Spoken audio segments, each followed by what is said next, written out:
नमस्कार दोस्तों, Picasso publication की यूट्यूब चैनल पर आप सभी का स्वागत है। रोजाना की तरह आप और हम यहाँ उपस्थित हैं करंट अफेयर के 10 सवाल जानने के लिए। आइए शुरू करते हैं आज का पहला सवाल। छत्तीसगढ़ में राष्ट्रीय सिकल सेल उन्मूलन कार्यक्रम के तहत वर्ष 2024-25 में चलाए गए स्क्रीनिंग अभियान में कौन सा कथन सत्य है? कथन ए है, प्रदेश भर में लगभग 50 लाख लोगों की स्क्रीनिंग की गई। ऑप्शन बी, इस अभियान में कुल 11,786 लोग सिकल सेल से पीड़ित पाए गए। ऑप्शन सी, सिकल सेल के सर्वाधिक मरीज बिलासपुर जिले में हैं। या ऑप्शन डी, स्क्रीनिंग के दौरान रायपुर में एक भी मरीज नहीं मिला। इसका सही उत्तर है ऑप्शन बी, इस अभियान में कुल 11,776 लोग जो है सिकल सेल से पीड़ित पाए गए, है ना। कुल स्क्रीनिंग की बात करें तो 60 लाख स्क्रीनिंग हुई थी, मतलब 7 लाख लोगों का टेस्ट किया गया और यह अब तक का सबसे बड़ा स्क्रीनिंग अभियान है। सर्वाधिक सिकल सेल के मरीज कहाँ पाए गए? सर्वाधिक पाए गए रायपुर में। शून्य कहाँ है, कहाँ पर एकदम जीरो है, कहाँ पर बिल्कुल ही नील की स्थिति है, वहाँ वो है रायगढ़। रायगढ़ में जो है 0 मरीज पाए गए। सिकल सेल के लिए दवा कौन सी दी जाती है? तो हाइड्रोक्सी यूरिया, याद रखिएगा।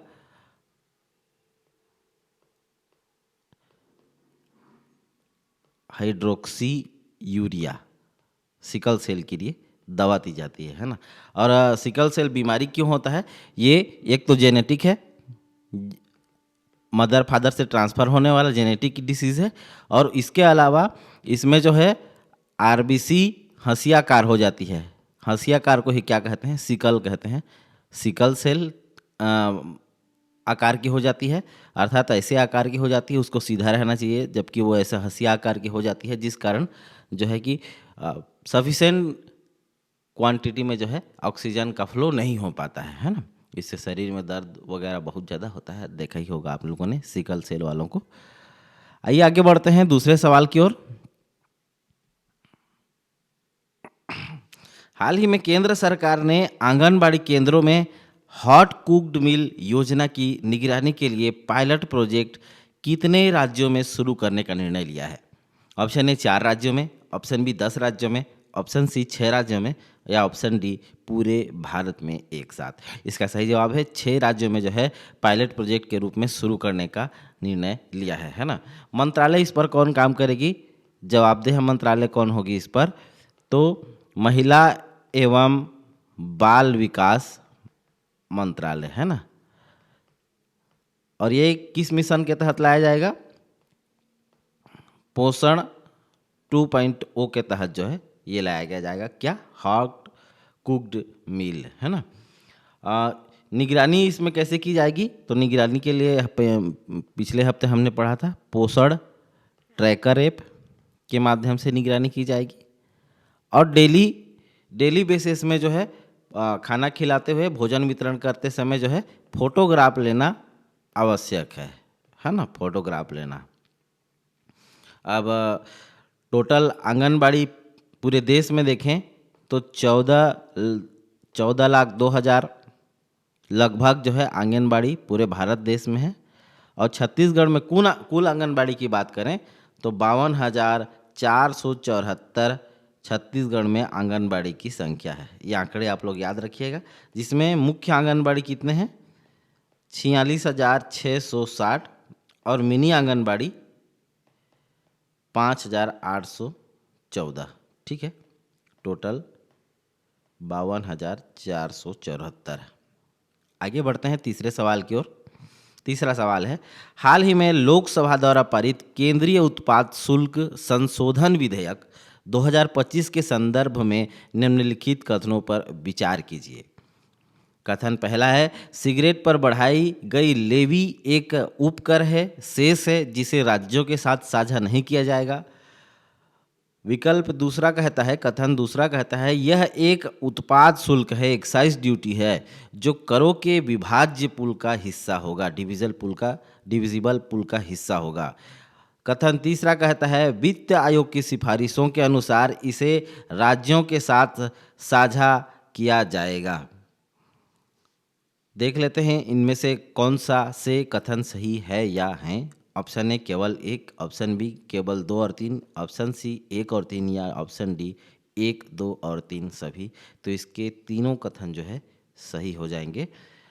कौन कौन से? सिगरेट पर बढ़ाई गई ये लेवी एक उपकर है जो राज्यों के साथ साझा नहीं किया जाएगा। गलत है, राज्यों के साथ साझा किया जाएगा, है ना। और इस पर एक तथ्य और देख लें तो बीड़ी पर जो है टैक्स नहीं लगाया जाएगा। बीड़ी पर टैक्स नहीं लगाया जाएगा क्योंकि बीड़ी से कौन जुड़े हैं? बीड़ी से जुड़ा है गांव, बीड़ी से जुड़े हैं आम जनता। और इस पर टैक्स लगा देने से क्या है? सीधा घाटा होगा मजदूरों को, है ना। तो इसीलिए बीड़ी पर टैक्स जो है नहीं लगाया जाएगा। बीड़ी तेंदूपत्ता उत्पादन इससे प्रभावित हो सकता है, इसीलिए इस पर जो है टैक्स नहीं लगाया जाएगा। और ये जो है एक प्रकार का एक्साइज ड्यूटी है और इसे जो है स्टेट के साथ इसका जो जो भी टैक्स कलेक्शन होगा उसका बंटवारा किया जाएगा। चौथे सवाल की ओर बढ़ते हैं। केंद्र सरकार ने मानव वन्य जीव संघर्ष के प्रमुख कारणों को संबोधित करते हुए हाल ही में कौन सी रणनीति शुरू की है? ऑप्शन ए राष्ट्रीय वन्य जीव संरक्षण mission, option B project elephant 2.0, option C वन धन विकास योजना, या ऑप्शन डी राष्ट्रीय मानव वन्य जीव संघर्ष समन रणनीति और कार्य योजना, national human wild life conflict mitigation strategy and action plan. सही जवाब है, सही उत्तर हो जाएगा इसका ऑप्शन डी राष्ट्रीय मानव वन्य जीव संघर्ष समन रणनीति और कार्य योजना, है ना। ये मानव वन्य जीव संघर्ष रोकने के लिए की गई एक क्या है? महत्वपूर्ण रणनीति है। ठीक है, आइए जानते हैं ये क्यों लाया गया ये रणनीति। ये रणनीति जो है हाल ही में हाथियों और गिद्धों की जो संख्या में कमी हो रही है इसको देखते हुए लाया गया। कौन इस रिपोर्ट को लाया है? WWF, World Wide Fund for Nature, और UNEP, United Nation Environmental Programme. इन दोनों ने साझा रूप से ये रिपोर्ट प्रकाशित की है कि हाल ही में रेल दुर्घटना में जो है 186 हाथियों की मौत हो गई है। सबसे ज़्यादा कहाँ थी? सबसे ज़्यादा मौतें हुई हैं असम में, जो एक चिंताजनक बात है ना। इसके अलावा गिद्धों की आबादी में जो है 95% से अधिक गिरावट दर्ज की गई है, जो भी एक चिंताजनक बात है। क्यों गिद्ध का मरना चिंताजनक बात इसलिए है क्योंकि गिद्ध के क्या बोलना चाहिए कि गिद्ध की आबादी कम होने से जो है कुत्तों की संख्या में वृद्धि हो रही है, कुत्तों की संख्या में। और हाल ही में आप लोग देख ही रहे होंगे स्ट्रीट डॉग्स के काटने की जो संख्या है वो भी बढ़ रही है।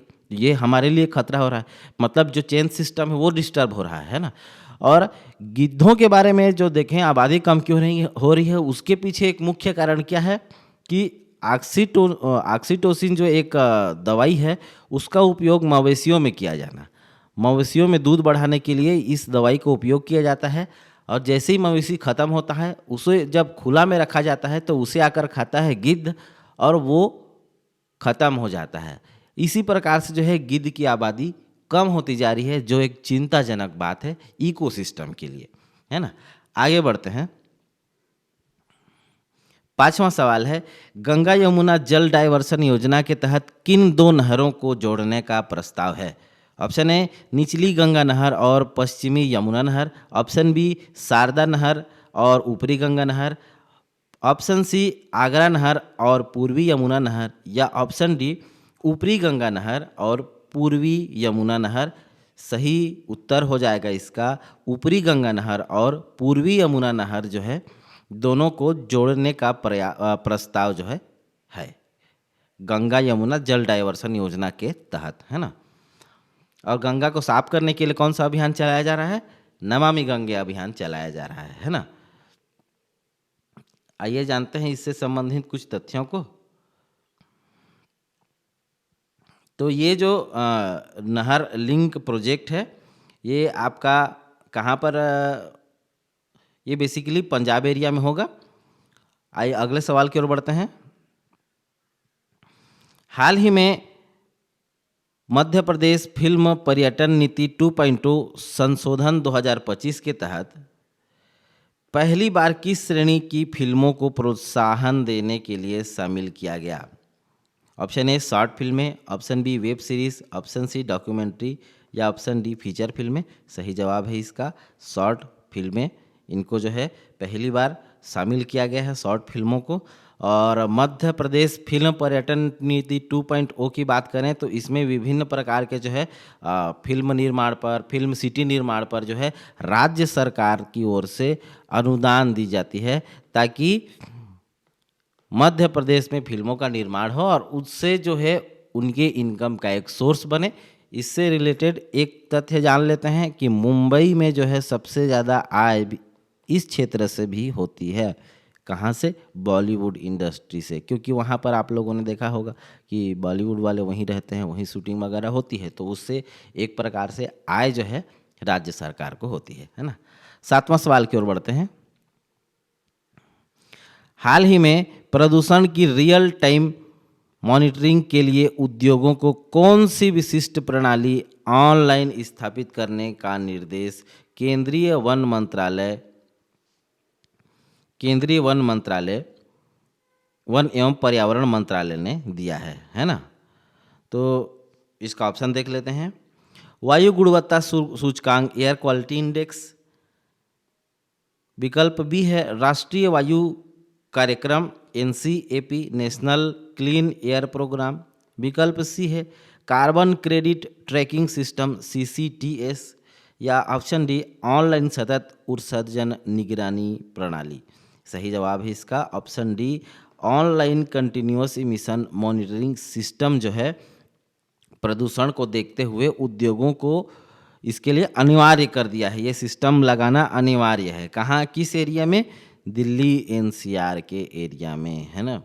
और लगभग 2400 से अधिक उद्योग ऐसे हैं जो अभी तक इस नॉर्म्स को पूरा नहीं कर रहे हैं, तो उनको लॉक करने का जो है आदेश देगी। कौन देगी? पर्यावरण और वन मंत्रालय द्वारा, है ना। हाँ वो ये अरे यार सॉरी,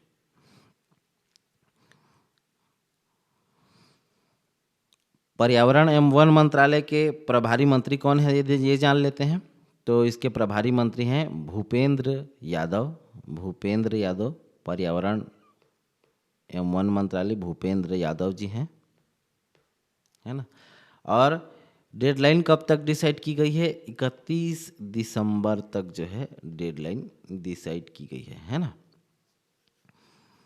और पिछले सवाल के बारे में थोड़ा सा एक दो तथ्य और जान लेते हैं। ये यमुना लिंक है, यमुना में जो है प्रदूषण बहुत ज़्यादा, फॉग की जो आप लोग देखते होंगे, फॉग बहुत ज़्यादा उसकी घटना होती है। तो इसमें क्या है कि लिंक के माध्यम से नहर में पानी लाया जाएगा, ताकि यमुना का पानी बहकर आगे चले जाएगा और यमुना थोड़ी सी साफ हो जाएगी। दिल्ली यमुना नगर के किनारे बसी ही हुई है ना। और यह योजना जो है NGT की मैली से निर्मल योजना पुनरुद्धार योजना 2017 का जो है हिस्सा है ना। मैली से निर्मल यमुना। 8वां सवाल की ओर बढ़ते हैं। हाल ही में केंद्रीय मंत्री अश्विनी वैष्णव ने सेमीकंडक्टर ट्रेनिंग लैब्स प्राण घाट का उद्घाटन कहाँ किया है? Option A Chhattisgarh, option B Delhi, option C Punjab या ऑप्शन डी गुजरात। सही जवाब हो जाएगा विकल्प सी, पंजाब में जो है प्राण घाट का उद्घाटन किया है। प्राण घाट क्या है? सेमीकंडक्टर ट्रेनिंग लैब है ना। इसका उद्देश्य क्या है?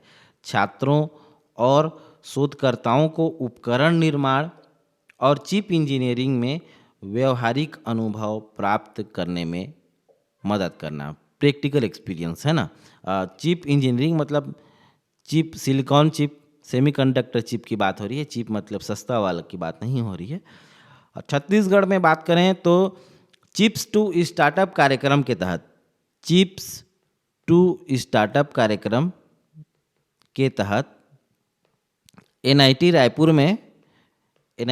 में लैब की स्थापना की गई है ना। चिप्स टू स्टार्टअप कार्यक्रम का लक्ष्य क्या है? चिप डिजाइन और वेरी लार्ज स्केल इंटीग्रेशन के क्षेत्रों में छात्रों को प्रशिक्षित करना है ना। चिप डिजाइन और VLSI के क्षेत्र में छात्रों को प्रशिक्षित करना है। 9वें सवाल की ओर बढ़ते हैं। हाल ही में संपन्न हुई महिला नेशंस लीग का खिताब किस देश ने जीता है? Option A Germany, option B Spain, option C France या ऑप्शन डी इंग्लैंड। सही उत्तर है इसका स्पेन ने जीता है। महिला नेशंस लीग फुटबॉल से संबंधित है। आयोजन संस्था कौन है इसकी? इसकी आयोजक संस्था है UEFA, union of European football association, है ना। आयोजन कहाँ हुआ था? Metropolitano stadium. 36,000 से ज़्यादा दर्शक देखने आए थे और ये अपने आप में रिकॉर्ड है, इसीलिए ये आपके लिए महत्वपूर्ण क्वेश्चन हो जाता है परीक्षा उपयोगी दृष्टिकोण से। मेट्रोपोलिटानो स्टेडियम ये कहाँ है? मैड्रिड में है, ठीक है। उप विजेता कौन रही? उप विजेता रही जर्मनी। और मैन ऑफ द मैच कौन रहा? क्लाउडिया पिना। एक महत्वपूर्ण अवार्ड दिया जाता है बैलन डियोर, इसके बारे में आप लोग कमेंट बॉक्स में बताइएगा क्या होता है बैलन डियोर। आखिरी सवाल, लोक प्रशासन में उत्कृष्टता के लिए प्रधानमंत्री पुरस्कार 2025 हेतु निर्धारित श्रेणियों के संदर्भ में निम्नलिखित युग्मों पर विचार कीजिए। कथन पहला है, श्रेणी 1 जिलों का समग्र विकास के तहत 5 पुरस्कार, श्रेणी 2 आकांक्षी ब्लॉक कार्यक्रम के तहत 5 पुरस्कार और श्रेणी 3 नवाचार के तहत 6 पुरस्कार दिए जाएंगे।